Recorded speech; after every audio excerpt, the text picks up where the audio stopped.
ایک عالمی اسلامی انقلاب آ کر رہے گا. اس عالمی غلبہ اسلام سے پہلے ابھی امت مسلمہ کی بہت پٹائی ہونی ہے، بہت پٹائی ہونی ہے، بہت پٹائی. آپ نے صرف دین حق کی تبلیغ نہیں کی، اس کو قائم کر کے دکھایا ہے.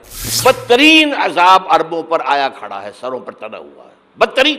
معافی چاہتا ہوں. امت مسلمہ بحیثیت مجموعی اللہ کی نگاہ میں مجرم، بہت بڑی مجرم. کیوں؟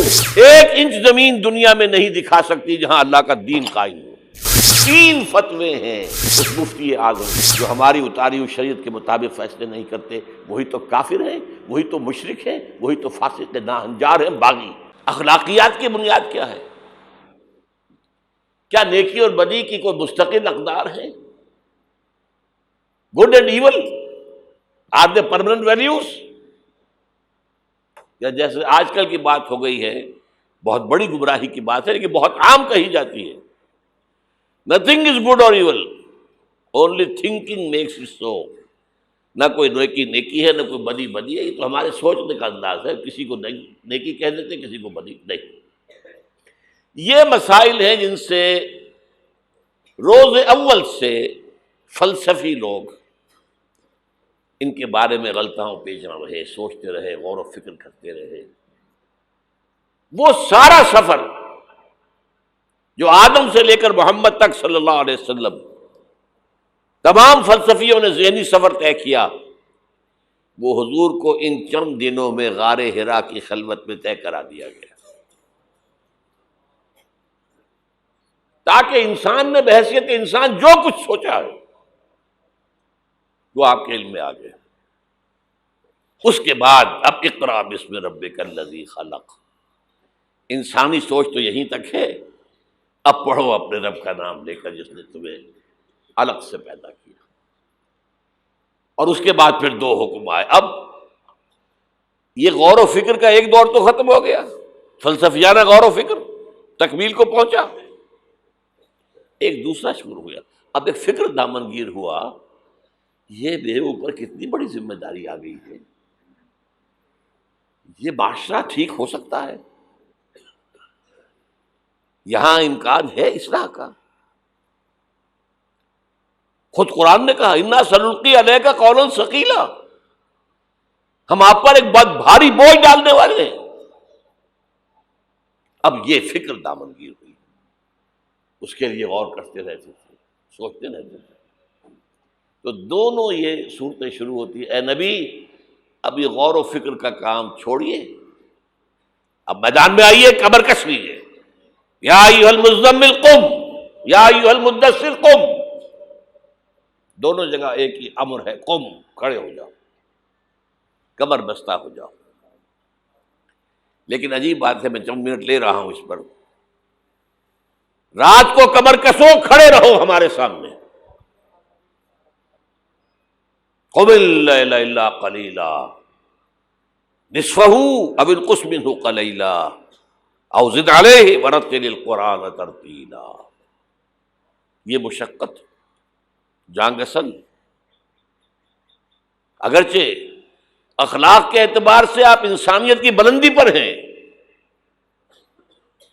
انک لعلی خلق عظیم، لیکن یہ بوجھ جو آپ پر آیا ہے نبوت و رسالت کا، اس کے لیے آپ کو کچھ اور مشقت جھیلنے کے لیے تیاری کرنی ہوگی.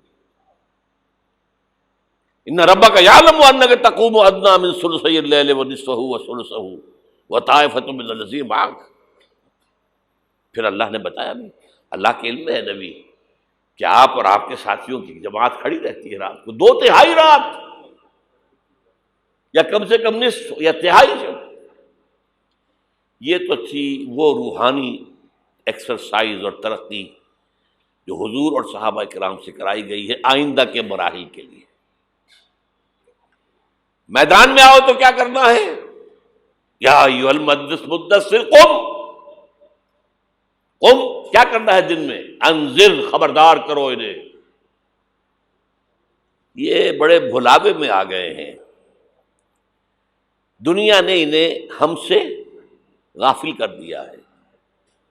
دنیا کی محبت میں آ کر یہ آخرت سے غافل ہو چکے ہیں. انہیں خبردار کیجیے، زندگی یہی زندگی نہیں ہے. مرنے کے بعد اٹھائے جاؤ گے، پورا حساب کتاب ہوگا زندگی بھر کا اعمال کا، اور اس کے بعد جزا ہوگی یا سزا ہوگی۔ وَإِنَّهَا لَجَنَّةٌ أَبَدًا أَوْ لَنَارٌ أَبَدًا۔ یہ انذار ہے، خبردار کرنا ہے۔ تو حضور کے بالفعل جو آپ کا مشن ہے اس میں شروع میں انذار غالب ہے۔ وہ تو اب تک کچھ لوگوں نے تسلیم کیا، کچھ لوگ ایمان لائے، کچھ لوگ قریب آئے، کچھ تربیت میں سے گزر رہے، انہیں بشارت دیتے تھے نا، تمہارے لیے بشارت ہے، سلام علیکم۔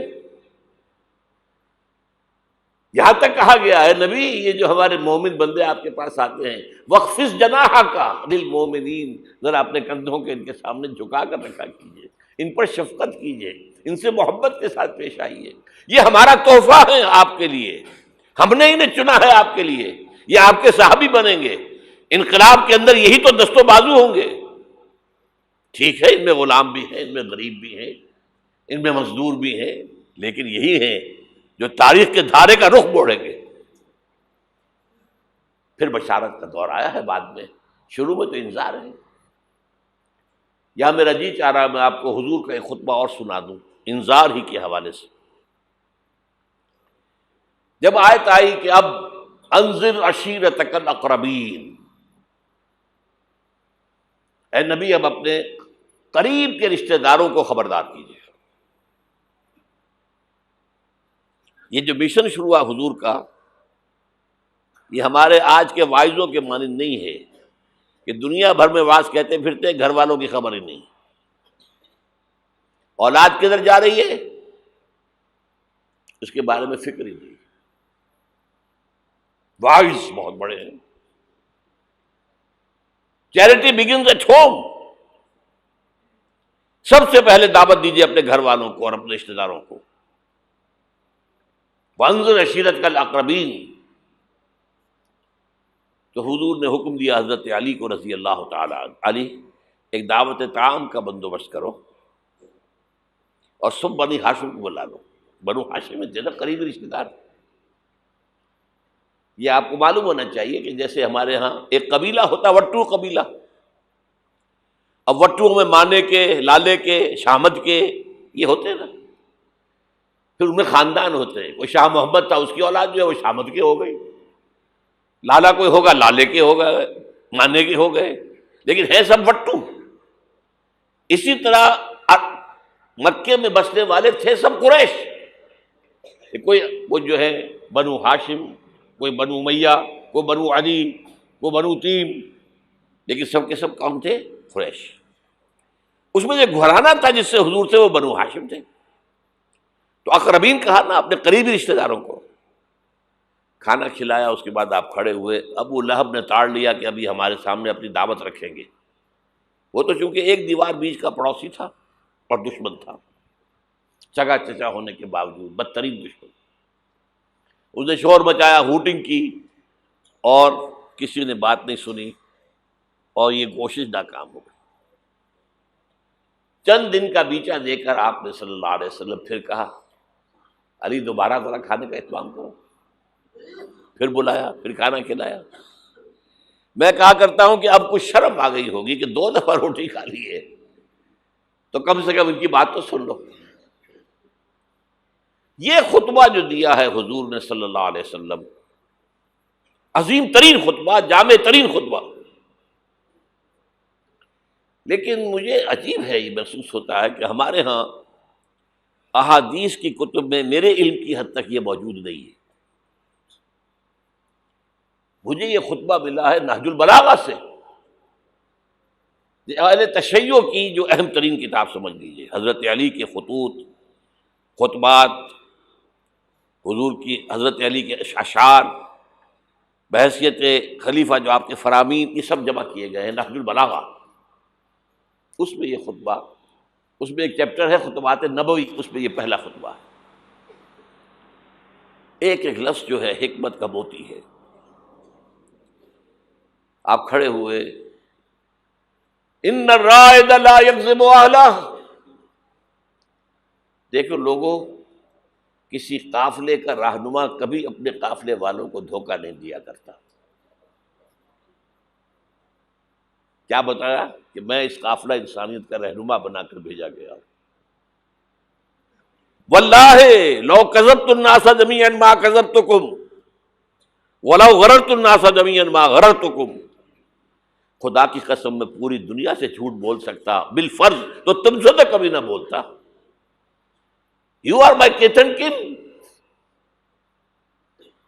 اور اگر میں پوری دنیا کو دھوکہ دے سکتا بالفرض تو تمہیں تو کبھی نہ دیتا. یہ تمہید ہو گئی 3 جملے. چوتھے جملے میں ایمان باللہ ایمان بالرسول دونوں آ گئے. واللہ الذی لا الہ الا ہو انی لرسول اللہ الیکم خاصۃ والی الناس کافۃ. قسم ہے اس اللہ کی جس کے سوا کوئی الہ نہیں. توحید آ گئی. میں اللہ کا رسول ہوں تمہاری طرف خاص طور پر اور پوری دنیا کی طرف عام طور پر. اب جو جملے آ رہے ہیں وہ سارے انذار آخرت پر ہیں. واللہ لتموتن کما تنامون. خدا کی قسم تم سب پر موت آئے گی جیسے کہ روزانہ رات کو سو جاتے ہو. ثم لتبعثن کما تستيقظون. پھر ایک صبح ہوگی جب اٹھا لیے جاؤ گے جیسے کہ روزانہ صبح بیدار ہو جاتے ہو. وہ صبح قیامت بھی آئے گی.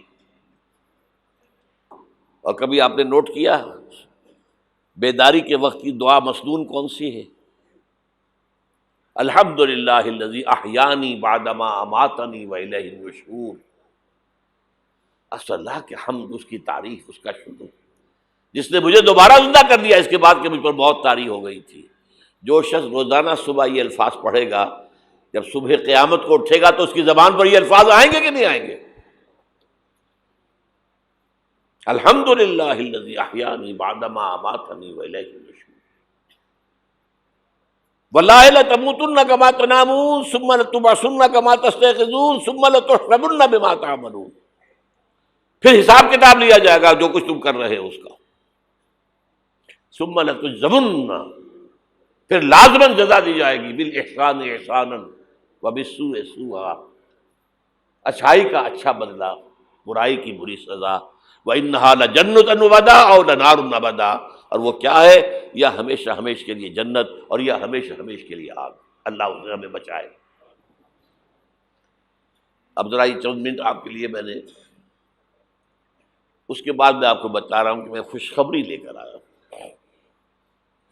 آپ نے اگر کہیں بینر وغیرہ دیکھے ہوں گے تو اس میں موضوع میرا کیا ہے؟ بعثت محمدی علی صاحب الصلاۃ والسلام. ایک عالمی انقلاب، عالمی اسلامی انقلاب کا پیش خیمہ. خوشخبری یہ ہے ایک عالمی اسلامی انقلاب آ کر رہے گا. پوری دنیا پر اللہ کا دین غالب آ کر رہے گا. یہ خوشخبری ہے. اس خوشخبری کے لیے ایک تو قرآن مجید کے اندر احساسات کیا ہیں. قرآن مجید میں نے آپ کو آیات میں نے بتائی، 2 باتیں واضح کرتا ہے. هو الذی ارسل رسولہ بالہدی ودین الحق لیظہرہ علی الدین کلہ. یہ 3 دفعہ الفاظ آئے ہیں قرآن میں. سورہ توبہ، سورہ فتح، سورہ صف. ایک شوشے کا فرق نہیں ہے. اور کسی رسول کے لیے یہ الفاظ نہیں آئے. یہ نوٹ کر لیجیے. میں شاید 2 سال پہلے یہاں آیا تھا تو میں نے تکمیل نبوت اور رسالت پر بات کی تھی. حضور پر نبوت صرف ختم نہیں ہوئی ہے، مکمل ہوئی ہے. اور آپ کی فضیلت کی بنیاد یہ ہے کہ مکمل ہوئی ہے. محض ختم نبوت میں فضیلت کا پہلو کون سا ہے؟ ایک چیز پہلے تھی اب نہیں ہے، فضیلت کا ایک ہے. سوچ رہے ہیں؟ کامل ہوئی نبوت، کامل ہوئی رسالت.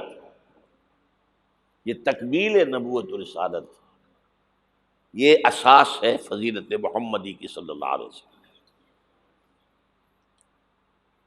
نبوت کا کمال کیا ہے؟ ہدایت کامل ہو گئی قرآن میں، اسی لیے اس کی حفاظت کا ذمہ اللہ نے لیا. تورات کا تو نہیں لیا. حالانکہ قرآن کہتا ہے انا انزلنا التوراۃ فیہا ھدی و نور، تورات بھی ہم نے نازل کی تھی، اس میں ہدایت بھی تھی، نور بھی تھا۔ ابھی ہدایت کامل نہیں تھی، ابھی انٹرم پیریڈ کے لیے ہدایات تھیں، دی 10 کمانڈمنٹس، یہ مشہور ہے لفظ ہدایات۔ نمبر 2، دین حق غالب ہوا، کامل ہوا۔ الیوم اکملت لکم دینکم واتممت علیکم نعمتی ورضیت لکم الاسلام دینا۔ تکمیل ہدایت قرآن میں، تکلیم نظام حق دین حق میں، تکمیل رسالت آپ نے صرف دین حق کی تبلیغ نہیں کی، اس کو قائم کر کے دکھایا ہے۔ اور تکمیل رسالت آپ پہلے اور آخری رسول ہیں اللہ کے، جو پوری نوع انسانی کے لیے بھیجے گئے۔ پہلے ہر رسول اپنی قوم کی طرف آتا تھا، وَإِلَىٰ عَادٍ أَخَاهُمْ هُودًا وَإِلَىٰ ثَمُودَ أَخَاهُمْ صَالِحًا وَإِلَىٰ مَدْيَنَ أَخَاهُمْ شُعَيْبًا إِنَّا أَرْسَلْنَا نُوحًا إِلَىٰ قَوْمِهِ۔ حضرت مسیح بھی رسولاً إِلَىٰ بنی اسرائیل، پوری نوع انسانی کے لیے نہیں آئے تھے۔ واحد اللہ کے رسول پہلے اور آخری وہ محمد ہیں صلی اللہ علیہ وسلم، جو پوری نوع انسانی کے لیے بھیجے گئے۔ اس کے لیے میں نے آپ کو یہ 5 مقامات پر آیا قرآن میں، الفاظ مختلف ہیں۔ وہ تینوں ایک جگہ پر ایک ہی الفاظ میں آئے ہیں، تین جگہ پر، یہ ذرا مختلف ہے۔ وَمَا أَرْسَلْنَاكَ إِلَّا كَافَّةً لِلنَّاسِ بَشِيرًا وَنَذِيرًا، ہم نے نہیں بھیجا ہے نبی آپ کو مگر تمام انسانوں کے لیے بشیر اور نذیر بنا کر۔ وَمَا أَرْسَلْنَاكَ إِلَّا رَحْمَةً لِلْعَالَمِينَ، اور نہیں بھیجا ہے آپ کو مگر تمام جہانوں کے لیے رحمت بنا کر۔ اور اے نبی کہہ دو یا ایھا الناس انی رسول اللہ الیکم جمیعا، میں تم سب کی طرف اللہ کا رسول بن کر آیا ہوں۔ وہ میں نے خطبہ سنایا، اس کے اندر بھی موجود ہے، پہلے دن سے موجود ہے، پہلے دن سے حضور پر بات واضح تھی۔ یہ آیتوں تو بعد میں نازل ہوئی ہے۔ واللہ الذی لا الہ الا ھو انی لرسول اللہ الیکم خاصۃ وإلی الناس کافۃ۔ اب نتیجہ نکالیے اس کا صغریٰ کبریٰ۔ حضور کو بھیجا دین کے غلبے کے لیے، بھیجا پوری نوع انسانی کے لیے۔ تو جب تک پوری نوع انسانی پر اللہ کا دین غالب نہ ہو، کیا حضور کا مقصد بعثت مکمل ہو گیا؟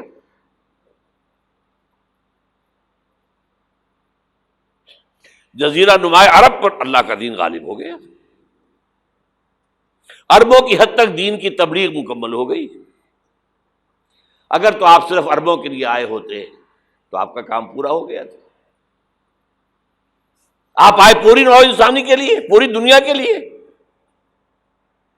تو پھر اقبال کے لفظ میں سنیے، وقت فرصت ہے کہاں، کام ابھی باقی ہے، نور توحید کا اتمام ابھی باقی ہے۔ تو پوری دنیا جب تک اس نور توحید سے جگمگا نہ اٹھے، پوری دنیا جب تک نور رسالت سے منور نہ ہو جائے، اس وقت تک وقت فرصت ہے کہاں، کام ابھی باقی ہے۔ اور کیا ہو سکتا ہے کہ دنیا ختم ہو جائے اور حضور کی بعثت کا مقصد مکمل نہ ہو؟ ناممکن۔ تو قرآن سے ثابت ہوا کہ ایک عالمگیر اسلامی انقلاب آ کر رہے گا، جیسے حضور کے دست مبارک سے اور آپ کے حیات طیبہ کے دوران جزیرہ نما عرب میں ایک اسلامی انقلاب آیا۔ اب اس میں حضور کی طرف سے حدیث سے سنیے۔ ایک حدیث ہے، بڑی پیاری حدیث ہے، حضور نے اپنے دور سے لے کر اور قیامت تک 5 ادوار کا ذکر کیا ہے۔ مجھے یاد نہیں رہا، ہم نے ان حدیثوں کو ایک 4 ورقے کی شکل میں بہت عام کیا ہے، لاکھوں کی تعداد میں شائع کیا ہے۔ میرا خیال تھا کہ میں لے آؤں گا یہاں بھی آپ کے لیے تحفے کے طور پر، بھول گیا میں۔ یہ حدیث جو ہے حضرت نعمان بن بشیر سے ہے رضی اللہ تعالی عنہ، اور مسند احمد ابن حنبل میں ہے رحمۃ اللہ علیہ۔ حضرت نعمان بن بشیر فرماتے حضور نے ارشاد فرمایا تکون النبوۃ فیکم ما شاء اللہ ان تکون، لوگوں دیکھو نبوت تمہارے مابین رہے گی جب تک اللہ چاہے گا کہ رہے۔ ثم یرفع اللہ اذا شاء یرفعها، پھر جب اللہ چاہے گا اسے اٹھا لے گا۔ کیا مطلب؟ میں رہوں گا تمہارے مابین جب تک اللہ چاہے گا، پھر جب اللہ مجھے اپنے پاس بلا لے گا، میری وفات ہو جائے گی تو دور نبوت ختم ہو جائے گی۔ ثم تکون خلافۃ علی منہاج النبوہ، پھر ایک دور ہوگا خلافت، لیکن نبوت کے نقش قدم پر، بالکل نقش قدم پر، ڈٹو، کاربن کاپی، کوئی فرق نہیں ہوگا، بال برابر بھی۔ اس کو ہم کہتے ہیں خلافت راشدہ۔ حدیث میں ہے خلافت علی منہاج النبوہ، فتکون ما شاء اللہ ان تکون، وہ بھی رہے گا جب تک اللہ چاہے گا۔ ثم یرفع اللہ اذا شاء یرفع، جب اللہ چاہے گا اسے بھی اٹھا لے گا۔ پھر تیسرا دور آئے گا، ثم یکون ملکا عاضا، پھر ایک کاٹ کھانے والی ملوکیت کا دور آئے گا، بادشاہت، ملوکیت، کاٹ کھانے والی، ظالم۔ یہ دور ملوکیت ہے۔ بنو امیہ، بنو عباس، یہ خلفاء نہیں تھے، بادشاہ تھے، یہ ملوکیت تھی۔ واقعہ کربلا کب ہوا؟ انہی کے دور میں ہوا نا۔ واقعہ ہررا کب ہوا؟ انہی کے دور میں ہوا۔ 3 دن تک مدینے کو مباح کر دیا گیا فوجیوں پر، لوٹو جس کو چاہو، ریپ کرو جسے چاہو، مدینہ۔ یہ ہماری تاریخ کے واقعات ہیں۔ پھر سینکڑوں تابعین کو شہید کیا حجاج بن یوسف نے۔ یہ ہماری تاریخ ہے کہ نہیں؟ حضور خبر دے رہے ہیں، ملکن عاظم، کاٹنے والی، کٹکھنی ملوکیت کا دور آئے گا۔ فرمایا یہ بھی رہے گا جب تک اللہ چاہے گا، پھر اللہ جب چاہے گا یہ دور بھی ختم ہو جائے گا۔ ثم تکون ملکن جبریا، پھر ایک اور بادشاہت ہوگی جس میں غلامی ہوگی۔ کیا مطلب؟ یہ پہلی ملوکیت مسلمانوں کی تو تھی، کلمہ گو تو تھے، جھوٹے تھے یا سچے تھے، کلمہ گو تو تھے، اچھا برے بھی تھے تو اچھے بھی تھے، بہت اچھے اچھے لوگ بھی پیدا ہوئے۔ بادشاہوں میں بھی جو مثالیں مسلمان بادشاہوں کی ہیں، اچھے لوگوں کی، آپ کو دنیا میں نہیں ملیں گی۔ لیکن اس کے بعد کون سا دور آیا؟ ہماری اب ملکہ کون تھی؟ ملکہ وکٹوریہ۔ اب یہ ملوکیت جمع غلامی، کہیں پر برطانیہ، کہیں پر فرانس، کہیں پر اٹلی، کہیں پر اسپین، پورا عالم اسلام، کولونیلزم جسے آپ کہتے ہیں، یورپی استعمار جسے آپ کہتے ہیں، ملکن جبرین۔ لیکن جو خوشخبری ہے وہ کیا ہے؟ ثم تکون خلافۃ علی منہاج النبوہ، پھر اس کے بعد دور آئے گا خلافت علی منہاج النبوت کا۔ یہ خوشخبری ہے۔ آج تاریخ کا قافلہ کہاں کھڑا ہے نوٹ کر لیجئے۔ وہ ملکن جبرین براہ راست ختم ہو چکی ہے۔ انگریز گیا، فرانسیسی گئے، ولندیزی گئے، ڈچ گئے، اسپینیئرز گئے، اطالوی گئے، سب گئے۔ عالم اسلام آزاد ہو گیا نا۔ لیکن بائی پراکسی انہی کی حکومت جاری ہے، ابھی انہی کے ذہنی غلام، انہی کے تہذیبی شاگرد، انہی کے غلام، انہی کے ایجنٹ آج پورے عالم اسلام پر حکمران۔ صرف یہ کہ پہلے وہ براہ راست حکومت کر رہے تھے، اب بائی پراکسی کر رہے ہیں۔ اپنے دور میں تعلیم دے کر ایسے لوگ پیدا کر گئے جن کی چمڑیاں تو کالی رہ گئیں، اندر سے یورپین ہو گئے. اور بیکاروں نے یہی کہا تھا ہم جو نظام تعلیم یہاں بنا رہے ہیں اس کے نتیجے میں ہندوستان کے لوگوں کی چمڑی کی رنگت تو نہیں بدلے گی لیکن اندر سے وہ بالکل بدل جائے گا. انہی کے غلام ہیں، انہی کی تہذیب، انہی کی عریانی، انہی کی بے حیائی، انہی کی بے شرمی. یہ دور انٹرم پیریڈ ہے، چوتھا دور ختم ہوا ہے، پانچواں آیا نہیں ہے، لیکن پانچواں زیادہ دور نہیں ہے. یہ دور آئے گا. پہلی بات تو یہ کہ آئے گا، اس میں میں نے قرآن سے بھی ثابت کر دیا، حدیث سے بھی ثابت کر دیا. اس میں جو شک کرے میرے نزدیک اس کے ایمان میں شک ہے. اچھا اب جب آئے گا تو کس شان سے آئے گا؟ اب جب آئے گا گلوبل ہوگا. ویسے بھی اب دنیا گلوبلائز ہو چکی ہے. آج تو آپ کہتے ہیں دنیا کیا ہے؟ It's a global village. اب جو نظام بھی آؤگا گلوبل ہوگا. اب اس میں دو حدیثیں آپ سن لیجئے. اب جب خلافت اللہ منہاج النبوت آئے گی تو وہ کسی ایک علاقے کے اندر محدود نہیں ہوگی. حضرت ثوبان رضی اللہ تعالیٰ عنہ حضور کے ایک غلام تھے جنہیں آپ نے آزاد کر دیا تھا.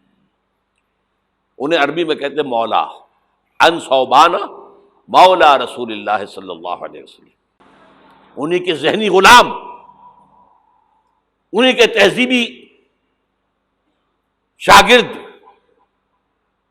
انہی کے غلام، انہی کے ایجنٹ آج پورے عالم اسلام پر حکمران. صرف یہ کہ پہلے وہ براہ راست حکومت کر رہے تھے، اب بائی پراکسی کر رہے ہیں. اپنے دور میں تعلیم دے کر ایسے لوگ پیدا کر گئے جن کی چمڑیاں تو کالی رہ گئیں، اندر سے یورپین ہو گئے. اور بیکاروں نے یہی کہا تھا ہم جو نظام تعلیم یہاں بنا رہے ہیں اس کے نتیجے میں ہندوستان کے لوگوں کی چمڑی کی رنگت تو نہیں بدلے گی لیکن اندر سے وہ بالکل بدل جائے گا. انہی کے غلام ہیں، انہی کی تہذیب، انہی کی عریانی، انہی کی بے حیائی، انہی کی بے شرمی. یہ دور انٹرم پیریڈ ہے، چوتھا دور ختم ہوا ہے، پانچواں آیا نہیں ہے، لیکن پانچواں زیادہ دور نہیں ہے. یہ دور آئے گا. پہلی بات تو یہ کہ آئے گا، اس میں نے قرآن سے بھی ثابت کر دیا، حدیث سے بھی ثابت کر دیا. اس میں جو شک کرے میرے نزدیک اس کے ایمان میں شک ہے. اچھا اب جب آئے گا تو کس شان سے آئے گا؟ اب جب آئے گا گلوبل ہوگا. ویسے بھی اب دنیا گلوبلائز ہو چکی ہے. آج تو آپ کہتے ہیں دنیا کیا ہے؟ It's a global village. اب جو نظام بھی آؤگا گلوبل ہوگا. اب اس میں دو حدیثیں آپ سن لیجئے. اب جب خلافت اللہ منہاج النبوت آئے گی تو وہ کسی ایک علاقے کے اندر محدود نہیں ہوگی. حضرت ثوبان رضی اللہ تعالیٰ عنہ حضور کے ایک غلام تھے جنہیں آپ نے آزاد کر دیا تھا. انہیں عربی میں کہتے مولا، ان ثوبان مولا رسول اللہ صلی اللہ علیہ وسلم. یہ مولا کا لفظ عجیب ہے. آقا بھی مولا ہوتا ہے، غلام آزاد ہو جائے وہ مولا ہے. حالی موالی، موالی جو بنا ہے لفظ. بہرحال ان ثوبان مولا رسول اللہ صلی اللہ علیہ وسلم قال، حضور نے فرمایا صلی اللہ علیہ وسلم، قال النبی صلی اللہ علیہ وسلم ان اللہ زوالی الارض، اللہ نے میرے لیے ساری زمین کو لپیٹ دیا. فرأیت مشارقہا و مغاربہا، میں نے سارے مشرق دیکھ لیے، سارے مغرب دیکھ لیے. اب اس کو نہ سوچیے کیسے دیکھ لیے ہوں گے، زمین تو گول ہے، لپٹی کیسے ہوگی. یہ معاملہ اللہ کا اس کے رسول کے مابین. اللہ اپنے رسولوں کو جو مشاہدات کراتا ہے وہ ہماری سمجھ سے بالاتر ہے. ہمیں شب معراج کی سمجھ کیسے آئے گی؟ فَأَوْلَىٰ إِلَىٰ عَبْدِهِ مَا أَوْحَىٰ، ہمیں کیا پتا کیا راز و نیاز کی باتیں ہوئی تھی، ہمیں کیا اندازہ؟ بہرحال حضور فرماتے ہیں ان اللہ زوالی الارض، زمین لپیٹ دی، فرائے تو مشارقہا و مغاربہا، میں نے سارے مشرق دیکھ لیے، سارے مغرب دیکھ لیے، وَإِنَّ أُمَّتِي سَيَبْلُغُ مُلْكُهَا مَا سُوِئَ لِي مِنْهَا، سنو میری امت کی حکومت ان تمام علاقوں پر قائم ہوگی جو مجھے زمین کو لپیٹ کر دکھا دیے گئے۔ کوئی شک ہے؟ اگر شک ہو تو اپنے ایمان کی خیر بنائیے۔ یہ روایت صحیح مسلم کی ہے، صحیحین کی روایت جو ہے وہ تو سب سے ٹاپ۔ دوسری حدیث مقداد ابن الاسود رضی اللہ تعالیٰ عنہ سے، وہ فرماتے ہیں کہ حضور نے فرمایا لا يبقى على ظهر الارض بيت وبر ولا بدر الا ادخله الله كلمة الاسلام، اس زمین پر نہ کوئی گھر بچے گا اینٹ گارے کا بنا ہوا، نہ کوئی خیمہ ہوگا جو بالوں کے کمبلوں سے بنا ہوا ہو، مگر یہ کہ اس میں اللہ کلمہ اسلام کو داخل کر کے رہے گا۔ بعز عزیز او ذل ذلیل، یا تو کسی باعزت کے اعزاز کے ساتھ، وہ ایمان خود قبول کرے گا، اسلام اس کے اندر داخل ہوگا، اس کا بھی اعزاز ہوگا۔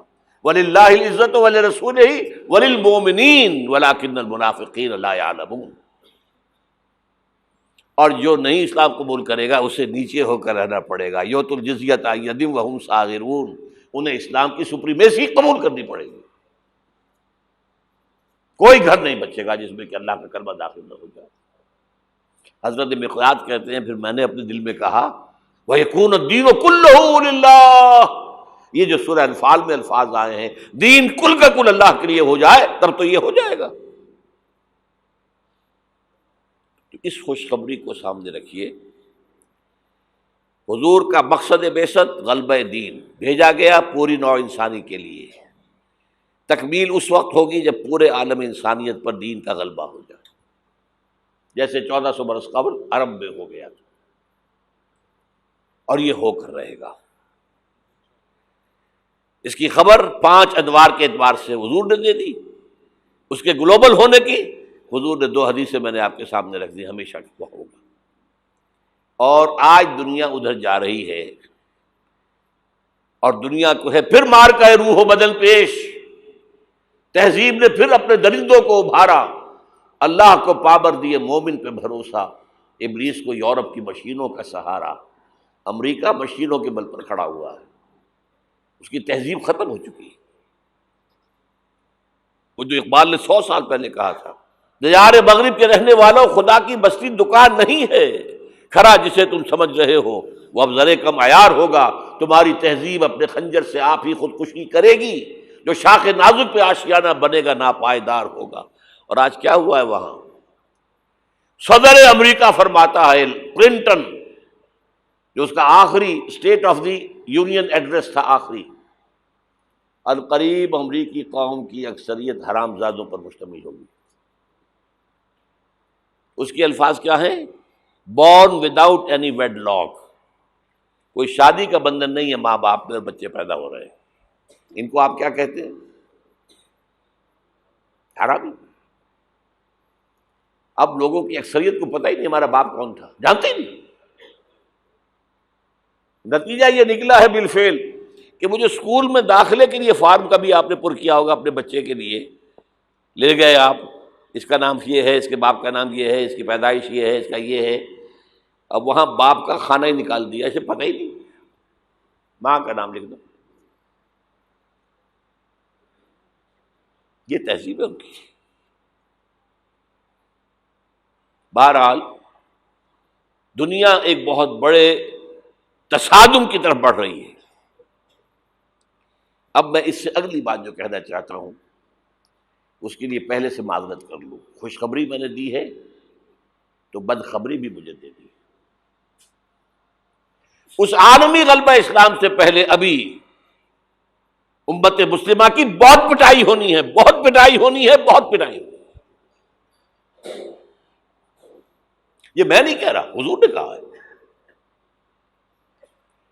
کتاب الملاحم احادیث کی کتابوں کے آخر میں یہ 4 ابواب جو آتے ہیں جن کو عام طور پہ علماء بھی نہیں پڑھتے، اس لیے کہ ان سے کوئی فقہی مسئلہ تو نکلتا نہیں، ان سے کوئی شرعی حکم نہیں نکلتا، وہ تو پیشین گوئیاں ہیں۔ کتاب الفتن، کیسے کیسے فتنے اٹھیں گے، کتاب الملاحم، کیسی کیسی جنگیں ہوں گی، کتاب اشراط الساعہ، قیامت کی جو علامات کیا ہوں گی، کتاب علامات القیامہ، یہ کیا ہوں گے، ان ابواب کو پڑھیے تو آپ کو معلوم ہوگا اس دور کے آنے سے پہلے ابھی امت مسلمہ پر اللہ کے عذاب کے بہت سخت کوڑے پڑ گئے۔ معافی چاہتا ہوں، اگر رسولوں کی شان یہ تھی کہ وہ مبشر بھی تھے اور نذیر بھی تھے، تو میں بھی ایک ادنا غلام انہیں کا ہوں۔ میں جو کہہ رہا ہوں قرآن اور حدیث سے کہہ رہا ہوں۔ یہ عذاب کیوں آئے گا؟ امت مسلمہ بحیثیت مجموعی اللہ کی نگاہ میں مجرم، بہت بڑی مجرم۔ کیوں؟ 1 انچ زمین دنیا میں نہیں دکھا سکتی جہاں اللہ کا دین قائم ہو۔ یہ مذہب ہے، مسجدیں ہیں، حج ہے اور عمرے ہیں، یہ مذہب ہے۔ دین کہاں ہے؟ اللہ کا نظام کہاں ہے؟ دین حق کہاں ہے؟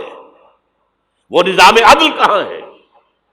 وہ نظام سیاست کہاں ہے؟ وہ قانون شریعت کہاں ہے؟ آپ کی ساری معیشت سود کے اوپر ہے، اور سود سے زیادہ بڑا گھناؤنا جرم کوئی نہیں، سود سے زیادہ بڑا گھناؤنا گناہ کوئی نہیں، جس کے بارے میں حضور نے فرمایا الربا 70 جزءا یحوما، 2 حدیثیں ہیں یہ، ربا کے 70 حصے ہیں، یہ 70 گناہ ہیں، 70 گناہ ہیں، جن میں چھوٹے بھی ہیں بڑے بھی ہیں، 70 گناہ۔ ایسا رہا ان میں سب سے چھوٹا اس کے مساوی ہے ان ينكح الرجل امه، کہ کوئی شخص اپنی ماں سے زنا کرے۔ سنن ابی داؤد کی روایت ہے، سن لیجیے، پڑھ لیجیے۔ سارا نظام آپ کا کہاں ہے؟ تجارت ہو تو اس پر ہے، زراعت ہو تو اس پر ہے، بیج لیا تھا تو سودی قرضے پہ لیا تھا، اس کے بعد جو اس کے لیے کھاد خریدی تھی سودی قرضے پہ خریدی تھی، پیسٹیسائڈ خریدے تھے سودی قرضے پہ خریدے تھے، اس کے بعد اگر کوئی ہارویسٹر لیا ہے، کوئی اور لیا، ٹریکٹر لیا تو سودی سود، ہر دانے گندم میں سود ہے۔ کوئی شخص بچا ہوا نہ، میں بچا ہوا نہ بچے ہوئے، کوئی بچا ہوا نہیں۔ سارا کاروبار، ساری صنعت و حرفت، ساری حکومت، پوری حکومت، پوری قوم سود کے اندر جکڑی ہوئی۔ ایک ایک شخص، کہاں ہے اسلام؟ آپ میری بات سمجھ لیجئے، اسلام کے 2 حصے کر لیجئے، اسلام بطور مذہب، اسلام بطور دین۔ اور یہ تو آپ قرآن پڑھتے ہیں، پورے قرآن میں مذہب کا لفظ تو آیا ہی نہیں ہے۔ حدیث کے ذخیرے میں بھی میری امکان، میرے معلومات کی حد تک کہیں نہیں ہے۔ یہ مذہب تو ہمارے یہاں استعمال ہوتا تھا فقہوں کے لیے، مذہب حنفی، مذہب مالکی، مذہب شافعی، مذہب حنبلی، اب ایک مذہب سلفی اہل حدیث حضرات کا ہو گیا ہے، مذہب ظاہری، بعض مذہب جعفری، یہ فقہوں کے لیے تھا۔ مذہب کیا ہے؟ مذہب کا نام 3 چیزوں کا مجموعہ مذہب ہے، کچھ عقائد، کچھ عبادات، کچھ رسومات۔ بچہ پیدا ہوگا تو کیا کریں گے؟ عقیقہ کریں گے۔ کوئی فوت ہوگا تو کیا کریں گے؟ جنازہ پڑھائیں گے، کفن دفن کریں گے۔ شادی ہوگی تو کیا کریں گے؟ ایجاب و قبول ہوگا، ولیمہ ہوگا۔ یہ رسومات ہیں۔ دین یہ نہیں ہے، دین ہے اللہ کا دین، اللہ کا نظام،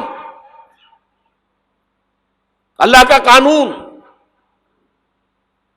وَمَن لَّمْ يَحْكُم بِمَا أَنزَلَ اللَّهُ فَأُولَٰئِكَ هُمُ الْكَافِرُونَ، جو اللہ کی اتاری ہوئی شریعت کے مطابق فیصلے نہ کرے وہی تو کافر ہے۔ میں اور آپ کون ہیں؟ برا نہ مانیے، فیس دی فیکٹس۔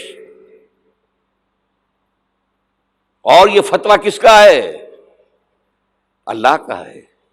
وَمَن لَّمْ يَحْكُم بِمَا أَنزَلَ اللَّهُ فَأُولَٰئِكَ هُمُ الْكَافِرُونَ وَمَن لَّمْ يَحْكُم بِمَا أَنزَلَ اللَّهُ فَأُولَٰئِكَ هُمُ الظَّالِمُونَ وَمَن لَّمْ يَحْكُم بِمَا أَنزَلَ اللَّهُ فَأُولَٰئِكَ هُمُ الْفَاسِقُونَ۔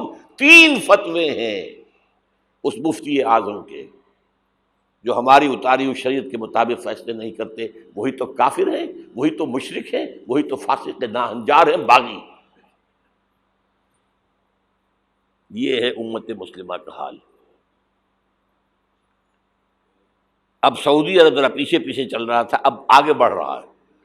اب مخلوط تعلیم کی یونیورسٹی وہاں قائم کر دی گئی ہے۔ شاہ عبداللہ صاحب جو ہے بش سے NOC لے کر آئے ہیں تو اسے بادشاہ مانا گیا ہے۔ امریکہ کے غلام بکے ہوئے، سولڈ، اور وہی کیا سب سارے کے سارے ہمارا وہ شخص خبیث جو ہمیں اس جنگ میں امریکہ کا جو ہے اعلی کار بنا کر دفع ہو گیا یہاں سے، اور اس کے نتیجے میں آج ہمارے ہاں ساری بدامنی ہے۔ یہ کیوں ہو رہا ہے؟ جنگ تو امریکہ کی ہے۔ آج ہمیں باور کرا دیا گیا ہماری جنگ ہے، یہ امریکہ کی سب سے بڑی کامیابی ہے۔ ہماری جنگ کیسے ہے بھائی؟ یہ جنگ 2001 میں شروع ہوئی تھی، سب سے پہلے حملہ افغانستان میں کیا گیا تھا، ہم سے مدد مانگی تھی کہ ہماری مدد نہیں کرو گے تو ہمارے دشمن ہو۔ تو جنگ ان کی تھی کہ ہماری تھی؟ ہماری جنگ ہوتی تو ہم مدد مانگتے کسی سے۔ نہ کوئی جرم ثابت تھا اسامہ کا، نہ کوئی جرم ثابت تھا طالبان کا۔ جرم ایک ہی ہوا تھا کہ کچھ شریعت محمدی نمایاں ہو رہی تھی، اس کی برکات کا ظہور ہو رہا تھا۔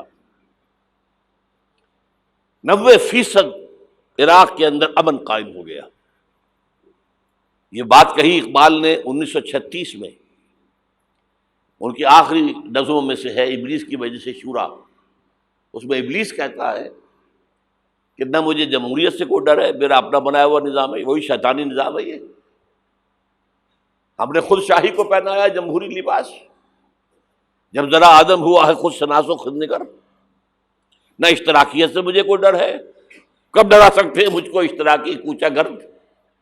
یہ پریشان روزگار آشفتہ بغض آشفتہ ہوں ہے، اگر کوئی ڈر خطر مجھ کو تو اس امت سے ہے، اس کی خاکستر میں ہے اب تک شرار آرزو۔ اس کے انگارے اوپر سے اس کے اوپر راکھ آ گئی ہے، نظر نہیں آ رہا، اندر آگ دہک رہی ہے، ان کے دلوں کے اندر آگ دہک رہی ہے۔ عصر حاضر کے تقاضاؤں سے ہے، لیکن یہ خوف ہو نہ جائے آشکارا شر پیغمبر کہیں، وہ شر پیغمبر ابھر کر افغانستان میں سامنے آ رہا ہے۔ Billions and billions of dollars جو ہے امریکہ دیتا ہے افغانستان میں، افیون کی کاشت بند نہیں ہوتی، اور ملا عمر کا ایک حکم اور کاشت زیرو ہو گئی۔ انہوں نے کہا یہ تو ہمارے لیے انتہائی بڑا خطرہ ہے، یہ نظام اگر ظاہر ہو گیا دنیا پر، اگر یہ ابھی کلی ہے کھل گئی پھول بن گئی تو کیا ہوگا؟ یہ شیطنت ختم ہو جائے گی۔ اس لیے تہس نہس کیا افغانستان۔ وہ جنگ ہے۔ اب وہاں سے جو لوگ بھاگ کر آ گئے تھے ہمارے قبائلی علاقوں میں آ کر آباد ہو گئے، کیونکہ خود امریکہ لے کر آیا تھا انہیں۔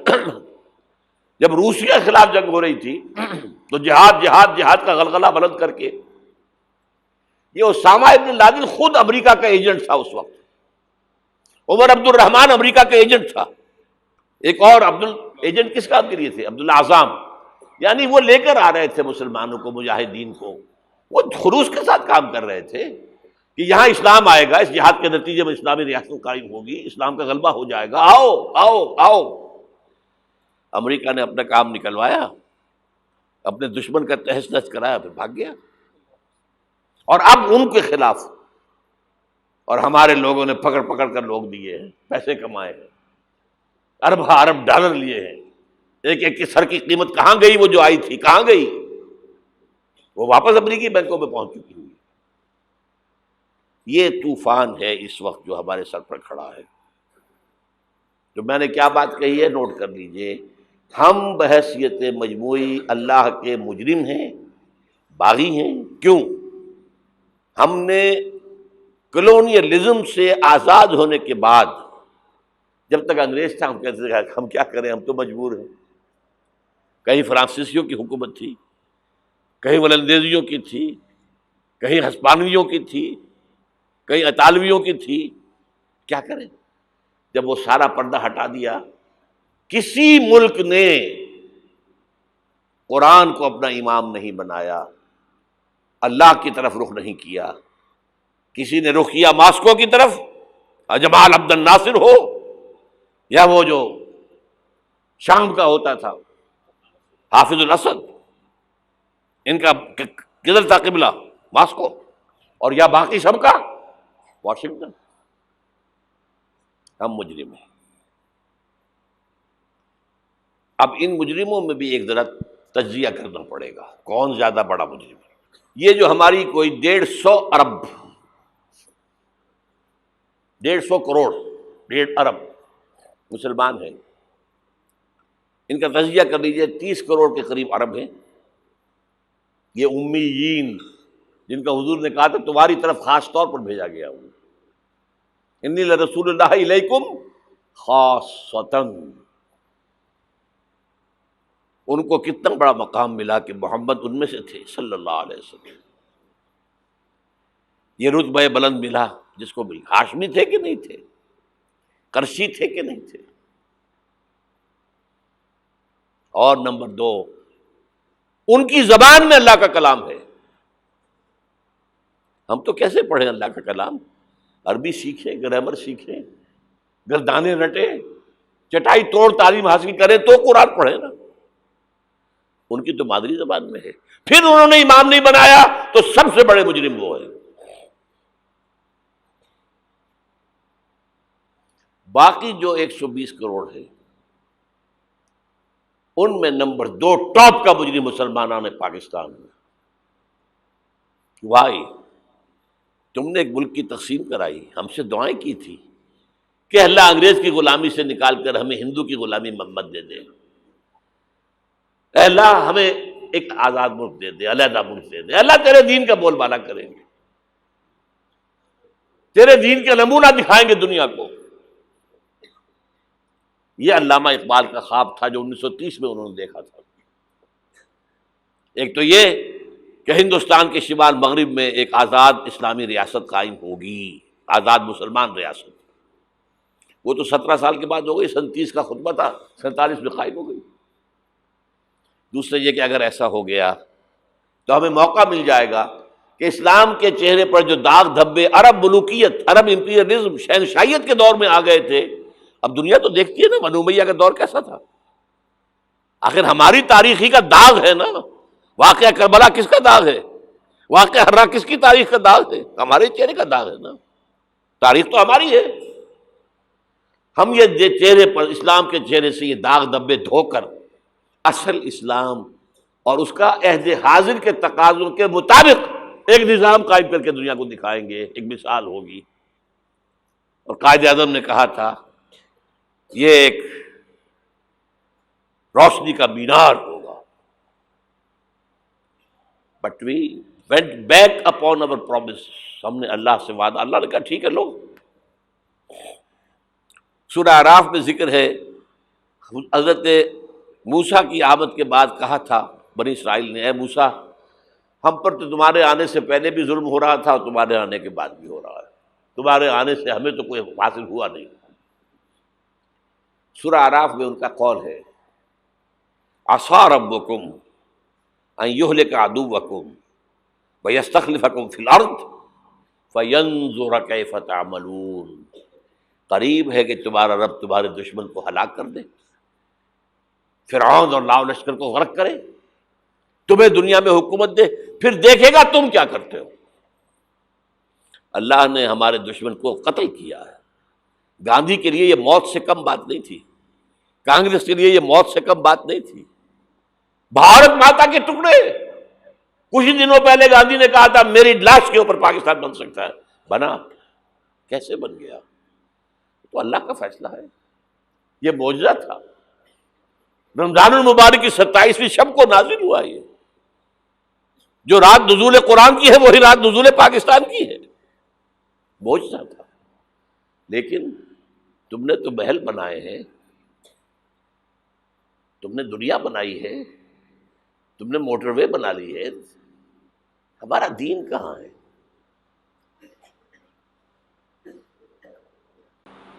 ہمارا دین کہاں ہے؟ تو نمبر 2 مجرم ہم ہیں۔ باقی نمبر 3 پہ جائیں گے۔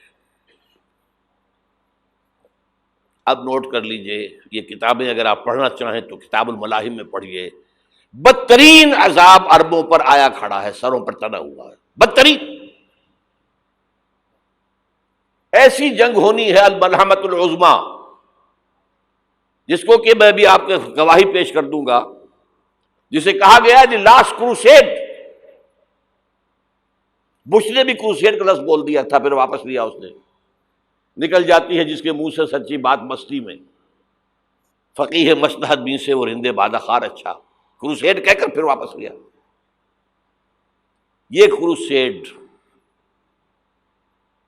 اس کے اوپر جس قدر نقصان ہونا ہے عربوں کا، گریٹر اسرائیل بنے گا، یہ عراق، شام، اردن، سعودی عرب کا کچھ شمالی علاقہ، ترکی کا جنوبی علاقہ، مصر کا صحرائے سینا، اور اس کے ساتھ ہی جو بہترین اس کا زرخیز ترین علاقہ ڈیلٹا آف نائل، یہ سب یہودیوں کے قبضے میں جائیں گے۔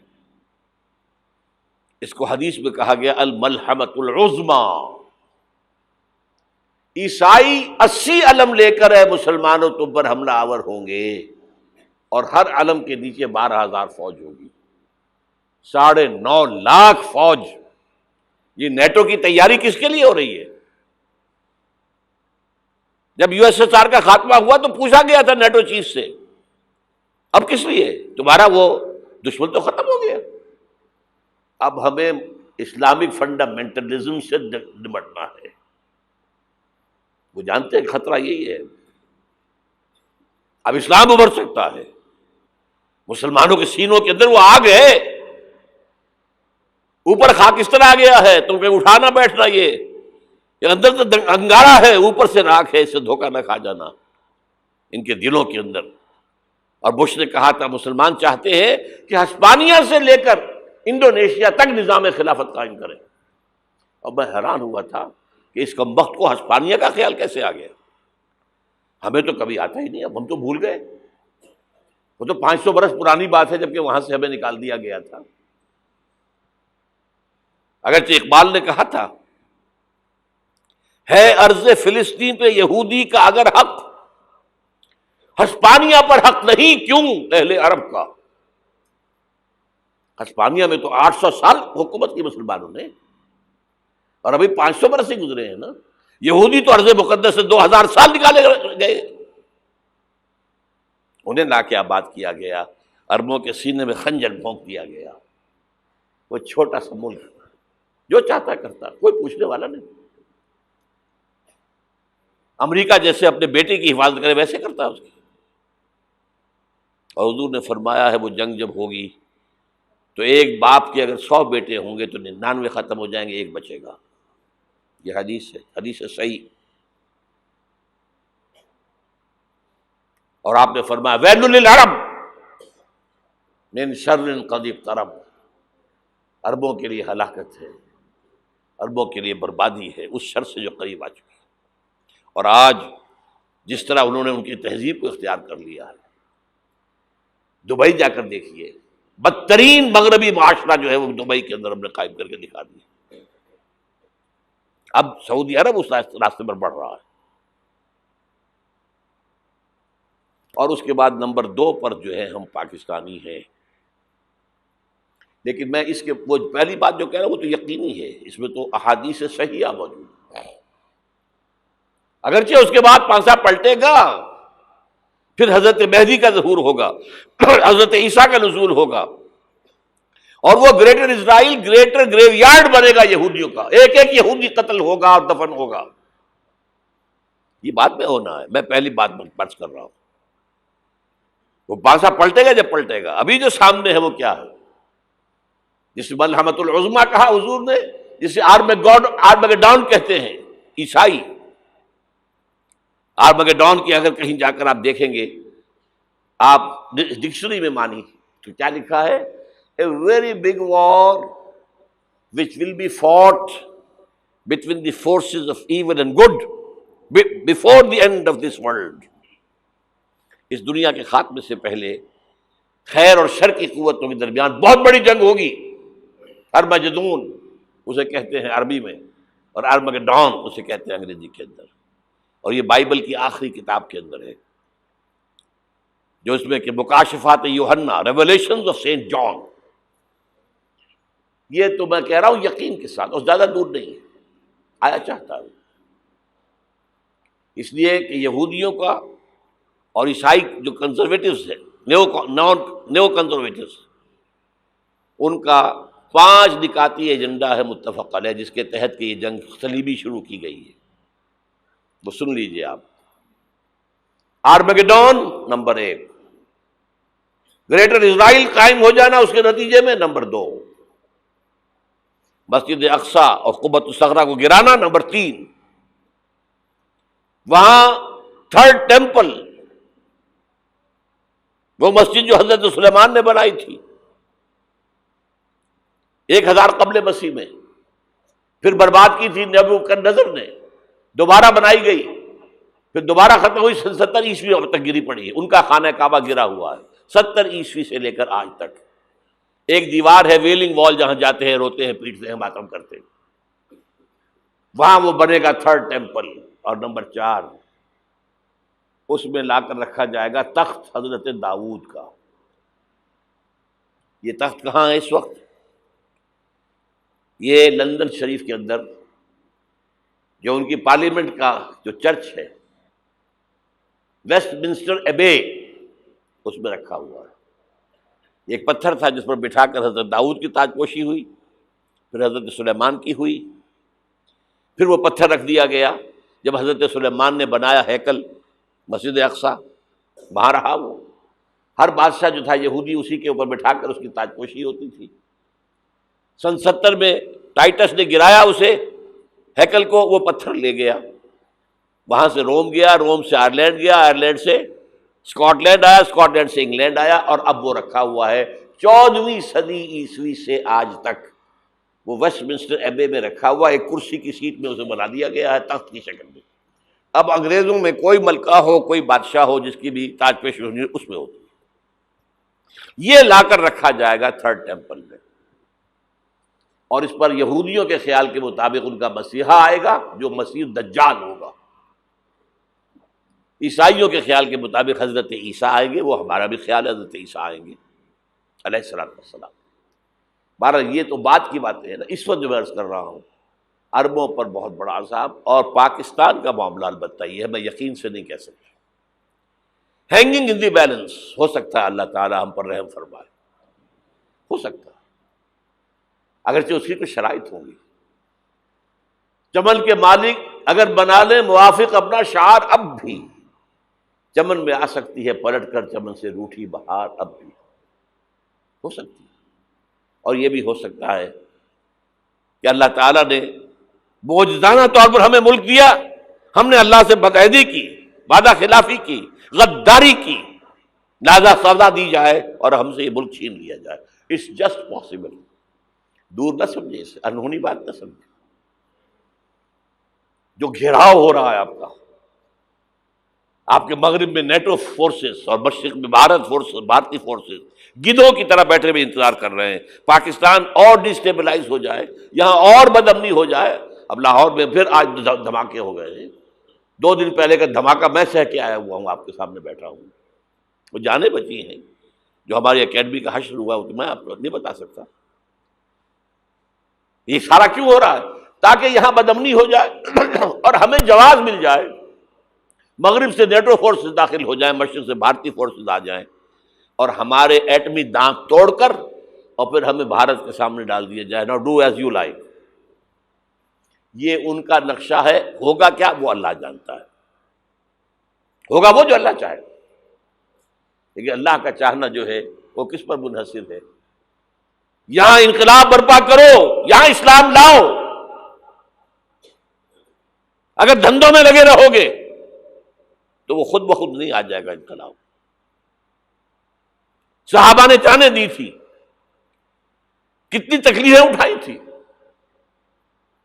12 برس تک مکی دور کے اندر با نشہ درویشی در ساز و دمادم زن، جو پختہ شبی خدرا بر سلطنت جم زن.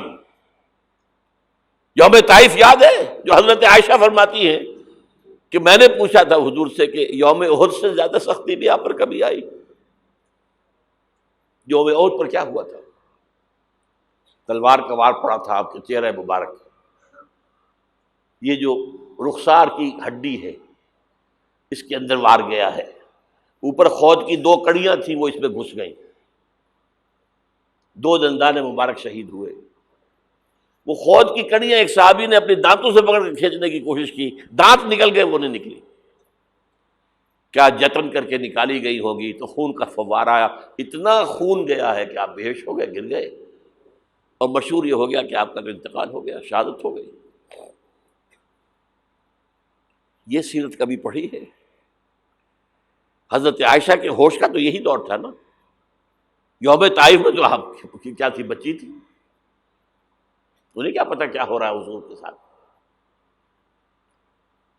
3 دن تک حضور مکے کی گلیاں اور وہاں کے اوباش لوگ پتھراؤ کر رہے گئے تھے اس امید میں کہ شاید وہاں کا کوئی سردار ایمان لے آئے، تو یہاں تو ابو طالب بھی فوت ہو گئے، یہی دنیاوی سہارا تھا، خاندانی سہارا تھا ابو طالب کے ذریعے، اور گھر میں ایک دلجوئی کرنے والی رفیقہ حیات تھی، وہ بھی، ان کا بھی انتقال ہو گیا۔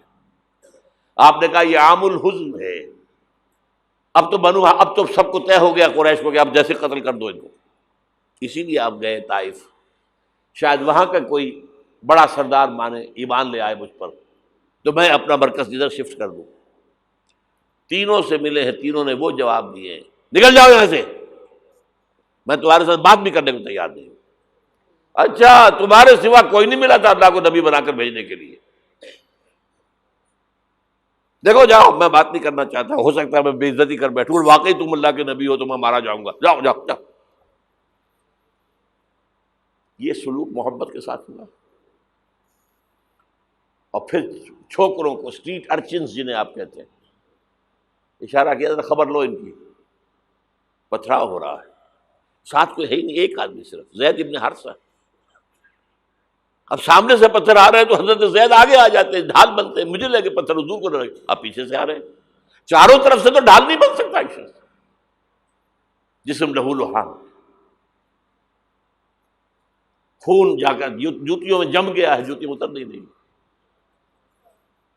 پھر وہاں سے واپسی پر جو دعا مانگی ہے،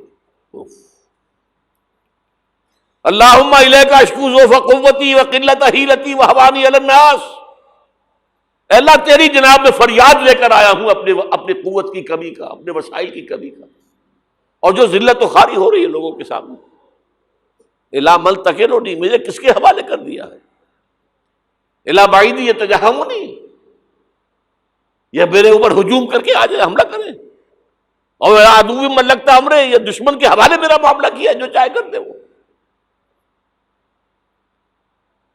لیکن پھر عبدیت غالب آتی ہے، ان لم یکن علی غضبک فلا ابالی، اللہ اگر تو ناراض نہیں ہے تو مجھے کوئی پرواہ نہیں،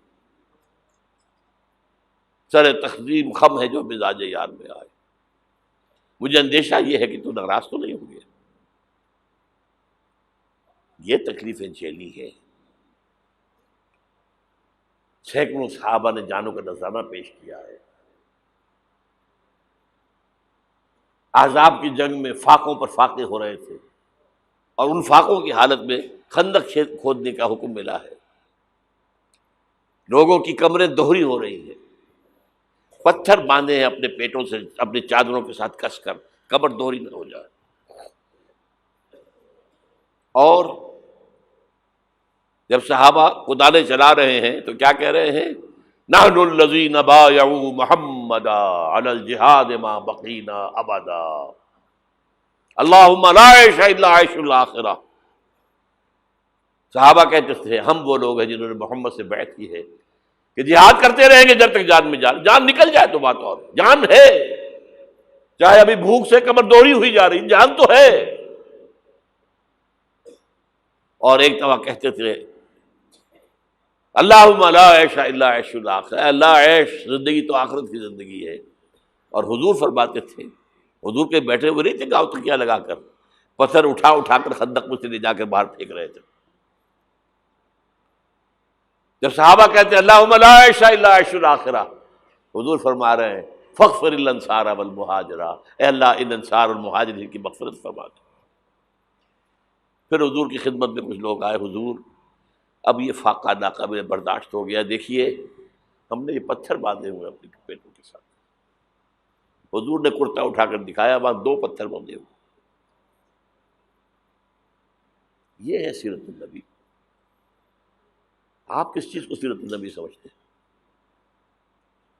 بہرحال اس موضوع پر میری ایک کتاب ہے منہج انقلاب نبوی، کہ انقلاب کیسے آیا تھا۔ اگر دل میں ذرا بھی آرزو پیدا ہو گئی ہو کہ اللہ قبول کر لے مجھے بھی، مجھے قبول کر لے اس کام کے لیے، تو وہ کتاب آپ کے لیے مسٹ ہوگی، اس کا پڑھنا۔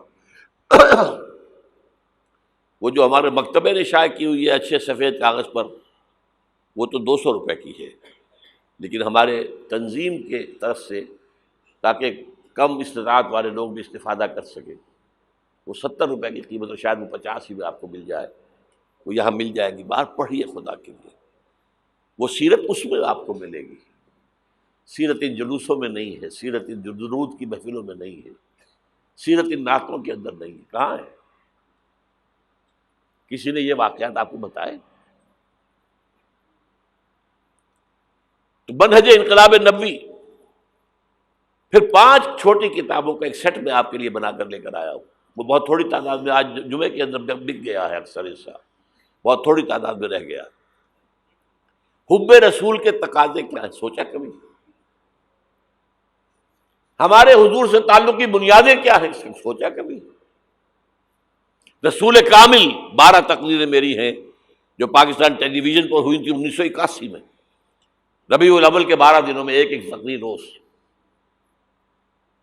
یہ کتابیں باہر، اور آج کے دور میں خاص طور پر جہاد کسے کہتے ہیں؟ جہاد کی حقیقت کیا ہے؟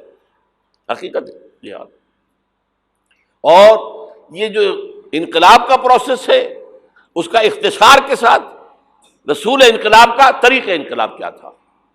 یہ 5 کتابوں کا ایک سیٹ جو ہے وہ 150 روپے کا باہر مل جائے گا، آپ لینا چاہیں پڑھیں، سنیں، سمجھیں۔ جو کچھ ہم حضور سے محبت کے جو اظہار کر رہے ہیں، جس طریقے سے کر رہے ہیں، اس سے ہمارا تعلق ثابت ہو رہا ہے حضور سے۔ اب میں یہاں آپ کو اختصار سے بیان کرتا ہوں حضور کا طریق انقلاب کیا تھا، اختصار کے ساتھ۔ تفصیل سے ان کتابوں میں دیکھیے۔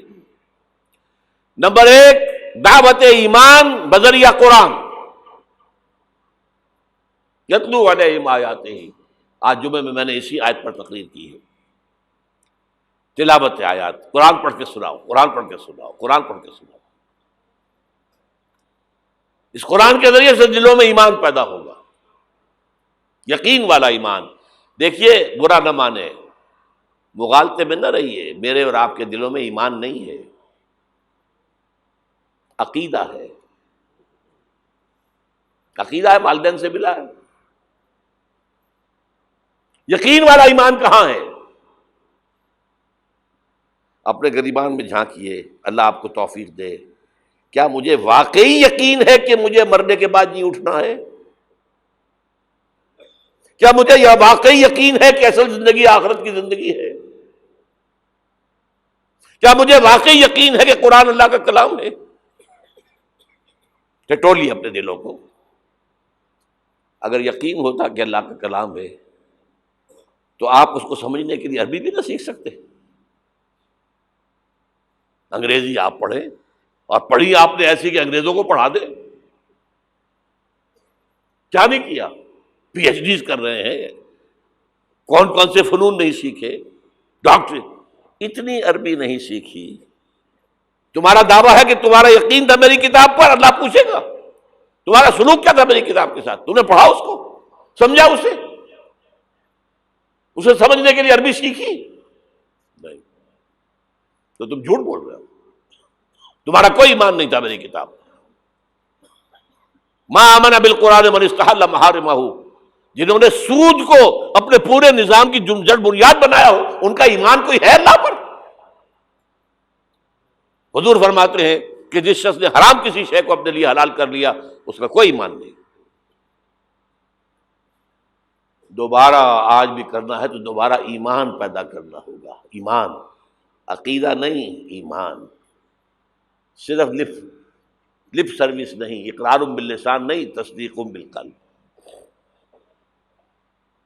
جو لوگ آئے جن کے دلوں میں ایمان پیدا ہوا، پھر ان کا تزکیہ کیا، تطہیر فکر، تصفیہ قلب، تجلیہ روح، تزکیہ نفس، اندر کا باطن دھو دیا قرآن نے۔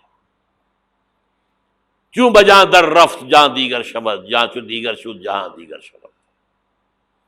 یہ قرآن جب کسی انسان کے اندر اتر جاتا ہے، اس کے اندر کی مکمل اوور ہالنگ، مکمل صفائی،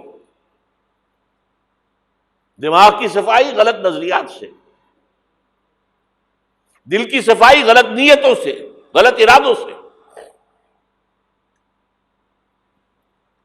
نمبر 3، انہیں جمع کرو، طاقت بناؤ بیعت کے ذریعے سے۔ حضرت عبادہ ابن ثابت فرماتے ہیں بایعنا رسول اللہ صلی اللہ علیہ وسلم، متفق علیہ روایت ہے، مسلم شریف بخاری شریف دونوں کی، ہم نے بیعت کی تھی اللہ کے رسول سے، علی السمع والطاعت، جو حکم دیں گے مانیں گے، اطاعت کریں گے، فی العسر والیسر، چاہے آسانی ہو چاہے مشکل ہو، فی البشر منشد والمکر، چاہے طبیعتیں آمادہ ہوں چاہے اپنی طبیعتوں پر جبر کرنا پڑے، وعلی اثرۃ علینا، اور اس پر چاہے ہمارے علاوہ کسی کو آپ ترجیح دے دیں، ہم پر امیر بنا دیں، ہم یہ نہیں کہیں گے یہ نووارد ہے اور آج آپ اس کو ہم پر امیر بنا رہے ہیں، ہم آپ کے پرانے جانثار نہیں، it will be your prerogative, آپ کا اختیار ہوگا جسے چاہے امیر بنائیں، وَأَلَّا نُنَازِعَ الْأَمْرَ أَهْلَهُ، اور جنہیں امیر بنائیں گے ان سے جھگڑیں گے نہیں، وَعَلَىٰ أَن نَّقُولَ بِالْحَقِّ أَيْنَمَا كُنَّا لَا نَخَافُ فِي اللَّهِ لَوْمَةَ لَائِمٍ، ہاں جہاں بھی ہوں گے حق بات کہیں گے، ضرور مشورہ ضرور دیں گے، کسی کے روب سے، کسی کی طرف سے استہزاء کے خوف سے ہم اپنی زبان بند نہیں کریں گے۔ یہ بیعت تھی جو حضور نے صحابہ سے لی، اور یہ متفق علیہ روایت ہے۔ آج رونے کا مقام نہیں ہے، کوئی مذہبی جماعت اس بنیاد پر قائم نہیں ہے سوائے تنظیم اسلامی کی۔ اتنی لمبی حدیث، complete constitution of an Islamic revolutionary party, حزب اللہ کی مکمل جو ہے اساس موجود ہے۔ بیعت تو پرانے زمانے کی باتیں ہیں، آج تو اور طرح کی جماعتیں بنتی۔ چوتھا مرحلہ کیا تھا؟ جب تک طاقت کافی نہ ہو، تمہیں ستائیں تو مار کھاؤ، جوابی کارروائی کوئی نہ کرنا، you have to buy time, ابھی تمہاری تعداد بہت کم ہے، اگر تم وائلنٹ ہو جاؤ گے ختم کر دیے جاؤ گے، کچل دیے جاؤ گے، چاہے وہ تمہارے ٹکڑے کر دیں، کوئی جوابی کارروائی نہیں۔ خباب بن الارت رضی اللہ تعالیٰ عنہ کا واقعہ تو اہم ہے نا، آج میں جمعے میں بھی سنا چکا ہوں۔ بلایا گیا، آؤ خباب، آ گئے، ان کی نگاہوں کے سامنے دہتے ہوئے انگارے زمین پر بچھائے گئے، اتارو کرتا، اتار دیا، لیٹ جاؤ ان پر، لیٹ گئے، کھال جلی، چربی پگھلی، انگارے ٹھنڈے ہوئے۔ اب ایسا شخص سوچئے اگر اسے اجازت ہو تو 2-4 کو مار کر مرے گا نا، مجھے روسٹ کرنے چلے ہیں، یہ زندہ کباب بنانے چلے ہیں، ڈیسپریٹ انسان 1-2 کو مار کر مرتا ہے، اجازت نہیں ہے۔ کفو ایدیکم، ہاتھ رو کے رکھو۔ یہ سیرت کی چیزیں، یہ موتی کہاں سے ملیں گے آپ کو؟ منہج انقلاب نبوی ضرور پڑھیے، اعلیٰ ایڈیشن لیجئے، اللہ ہمت دے، سفید کاغذ مضبوط، یہ چھپا ہوا ہے اس پر، نیوز پیپر پر سستا ہے، بہرحال وہ پڑھیں، علم تو ملے گا نا۔ البتہ جب تیار ہو گئے، تعداد کافی ہو گئی، تزکیہ ہو چکا ہے، دل میں کوئی آرزو نہیں ہے سوائے اللہ کی رضا اور آخرت کی فلاح کے، شہادت ہے مقصود و مطلوب مومن، نہ مال غنیمت نہ کشور کشائی۔ تب اب آخری مرحلہ شروع، جنگ۔ با نشہ درویشی در ساز و دمادم زن، 12 سال مکے میں درویشی، دعوت، نصیحت، تبلیغ، وعظ۔ کوئی پاگل کہہ گیا ٹھیک ہے سن لیا، کسی نے گالی دی جواب میں دعائیں دی، کسی نے پتھراؤ کیا جواب میں پھول پیش کیے۔ یہ درویشی درویشی درویشی درویشی۔ مدینے میں آنے کے بعد صرف 6 مہینے آپ نے لیے ہیں، 3 کام کیے: مسجد نبوی کی تعمیر، مہاجر اور انصار بھائی بھائی مواخات، اور نمبر 3 یہودی 3 قبیلے تھے انہیں جکڑ لیا ایک معاہدے کے اندر میثاق مدینہ۔ اس کے بعد آپ نے چھاپہ مار دستے بھیجنے شروع کر دیے۔ جنگ حضور نے شروع کی ہے، قریش نے نہیں کی ہے۔ یہ ہم مغربی پروپیگنڈے کے لیے کہتے رہے کہ نہیں ہم نے تو دفاعی جنگ لڑی تھی، حضور نے تو دفاعی نہیں تھی۔ حضور کا تو فرض تھا دین کو نافذ کرنا، قائم کرنا۔ اور باطل نظام کے سردار تو بیٹھے ہیں مکے کے اندر۔ فقاتلوا اولیاء الکفر، یہ جو اولیاء ہے ائمۃ الکفر، قاتلوا ائمۃ الکفر، یہ سب کچھ تھا۔ بہرحال اس کے بعد جنگ شروع ہوئی ہے تو اوپر اپ اینڈ ڈاؤن کچھ ہوئے ہیں۔ بدر میں اللہ نے بہت بڑی فتح دی، یوم الفرقان۔ احد میں ڈسپلن کی تھوڑی سی کمزوری ہوئی تو اللہ نے سزا دی، معاف نہیں کیا، کنڈون نہیں کیا۔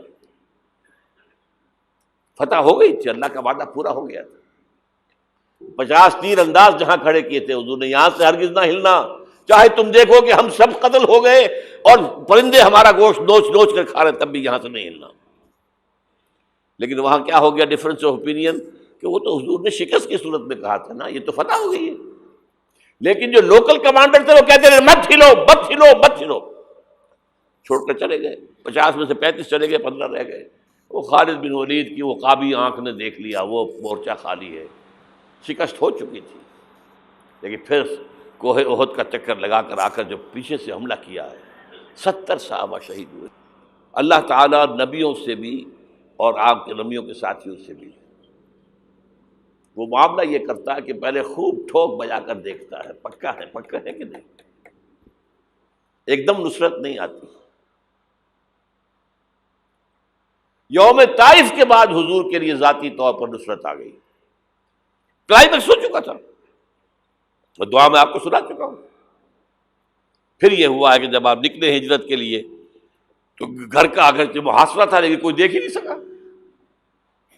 غار ثور میں چھپے ہوئے ہیں تو عین اس غار کے دہانے پر پہنچ گئے، لیکن یہ وہاں کچھ کبوتری نے انڈے دے دیے اور کچھ جو ہے جالا بنا ہوا، تو ابو جہل نے کہا تمہارا دماغ خراب ہے، اس غار کے اندر کون ہو سکتا ہے؟ اللہ نے بتایا۔ سراقہ آیا ہے پکڑنے کے لیے، اس کے گھوڑے کے پاؤں جو ہے وہ دھسے کئی دفعہ ریت کے اندر۔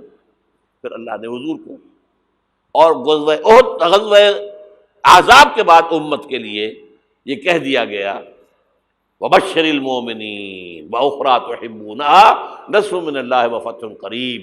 اب تمہارا کلائمیکس جو تھا آزمائش کا وہ پورا ہو گیا۔ اب اللہ کی طرف سے خوشخبری سنا دو ہے محمد ان کو صلی اللہ علیہ وسلم، اب فتح قریب ہے۔ صلح حدیبیہ فتح ہوئی کو فتح قرار دیا، غزوہ خیبر میں اتنی بڑی جو ہے فتح ہوئی، پھر سن 8 میں مکہ فتح ہو گیا۔ جاء الحق وزهق الباطل ان الباطل کان زہوقا۔ یہ راستہ اختیار کرنا ہوگا۔ اگر تو حضور کے پروانوں میں نام لکھوانا ہے، پروانے کا کام تو جل جانا ہے نا، شمع کی گرد، شمع محمدی کے پروانے بننا، دعویٰ کرنا آسان کام ہے، بننا تو بہت مشکل۔ یہ راستہ اختیار کریں، دعوت ایمان بذریعہ قرآن، تنظیم بذریعہ بیعت، تزکیہ بذریعہ قرآن، پھر پیسو ریزسٹنس جب تک طاقت کافی نہ ہو کوئی جوابی کارروائی نہیں، کیپ یور ہینڈز فولڈڈ کفوا ایدیکم، اور پھر جب طاقت کافی ہو ٹکرا جاؤ۔ با نشہ درویشی در ساز و دمادم زن چوں پختہ شبی خدرا بر سلطنت جمزم۔ اب ٹکراؤ، ٹکر۔ آج اس کا ایک بدل ہے، دو طرفہ جنگ کی بجائے یک طرفہ جنگ بھی آج چل رہی ہے دنیا کے اندر۔ اگر آپ تعداد کافی ہے، کمیٹڈ لوگ ہیں، جان دینے کو تیار ہیں، شہادت مطلوب و مقصود اور جماعت ہے، ڈسپلن ہے، تو آئیے میدان میں، بلاک کیجئے، گھیراؤ کیجئے، گولیاں چلے سینوں پر کھائیے، بالآخر فوج سرنڈر کرے گی۔ جیسے نظام مصطفیٰ کی تحریک میں بریگیڈیئر محمد اشرف گوندل نے لاہور میں کہہ دیا تھا، بس اب ہم مزید فائرنگ نہیں کریں گے، کہ جماعت تیار ہو، نیتیں درست ہو چکی ہوں، تزکیہ نفس ہو چکا ہو، منظم ایک امیر کے ساتھ بیعت کر کے اس کے حکم پر عمل ہو رہا ہو۔ اگر یہ راستہ اختیار کریں، اللہ آپ کو توفیق دے، آپ کو ہمت دے، اور یہ اللہ پر احسان نہیں ہے۔ اگر اللہ آپ کو اس کے لیے قبول کر لیے تو اس کا احکام، اب اس کا اپنے اوپر احسان مانو۔ یمنون علیک ان اسلموا قل لا تمنوا علی اسلامکم، اے نبی یہ بدو آپ پر احسان دھر رہے ہیں کہ ہم ایمان لے آئے، اسلام لے آئے، ان سے کہہ دیجیے میرے اوپر اپنا احسان نہ دھرو، بل اللہ یمن علیکم ان ہداکم للایمان، اللہ کا احسان مانو کہ اس نے تمہیں ہدایت دی ہے۔ منت بنے کہ خدمت سلطان ہمیں کنی، تم بادشاہ کے اوپر اپنا احسان نہ دھرو کہ تم بادشاہ کی خدمت کر رہے ہو۔ منت شناس ازو کہ بخدمت بداشتت، اس کا احسان مانو کہ اس نے تمہیں اپنی خدمت کے لیے قبول کر لیا۔ شہنشاہ ارض و سما ہمیں قبول کر لے، ہمارا تن من دھن اس میں لگ جائے، اللہ تعالیٰ شہادت کی موت دے دے، جس کے لیے حضور نے تمنا کی ہے۔ پتہ نہیں آپ کو معلوم ہے کہ نہیں، ایسی زوردار حدیث، لَوَدِدتُّ أَنْ أُقْتَلَ فِي سَبِيلِ اللَّهِ ثُمَّ أُحْيَا ثُمَّ أُقْتَلَ ثُمَّ أُحْيَا، میری بڑی خواہش ہے کہ میں اللہ کی راہ میں قتل ہو جاؤں، پھر زندہ کیا جاؤں، پھر قتل کیا جاؤں، پھر زندہ کیا جاؤں، پھر قتل کیا جاؤں۔ لیکن ایک قانون ہے، رسول قتل نہیں ہو سکتے۔ کتب اللہ لأغلبن انا ورسلی، رسولوں کے باب میں اللہ کا فیصلہ یہ ہے، رسول غالب آ کے رہتے۔ دیکھیے اگر تو یہاں پر اس پاکستان میں اس طرز کا کام آگے بڑھے، جو بھٹک رہے لوگ، یہ بدنیت نہیں ہے، راستہ معلوم نہیں، لوگ جو ہیں اپنی جان ہتھیلی پر رکھ کر میدان میں آ گئے، اب ان کے خلوص میں کیا شک ہے، لیکن راستہ معلوم ہونا بہت ضروری ہے۔ چراغ نشان راہ دکھاتے تھے جو ستاروں کو، ترس گئے ہیں کسی مرد راہداں کے لیے، راستہ دکھانے والا نہیں ہے۔ یہ راستہ ہے، اس راستے پر غور کیجئے، اس پر فکر کیجئے، سوچئے، جو میں نے چیزوں کا ذکر کیا ان کا مطالعہ کیجئے، پھر اللہ ہمت دے، آپ کبھی لاہور آئیے، مجھ سے بات کیجئے، اگر آپ کے خیال میں نے کوئی چیز غلط لکھی ہے یا غلط کہی ہے مجھے سمجھائیے، میں آپ کا احسان مند ہوں گا۔ آئے، کوئی لاہور دور تو نہیں ہے، آپ چھوٹے سے چھوٹے کام کے لیے صبح جاتے شام کو آ جاتے، اب تو آپ کے پاس موٹر وے بھی بہت آسان بن گئی ہے۔ لیکن یہ کہ محض یہ سال بہ سال ایک جلسہ کر لینا، ایک تقریب منعقد کر لینا، اس سے تو کچھ نہیں ہوتا۔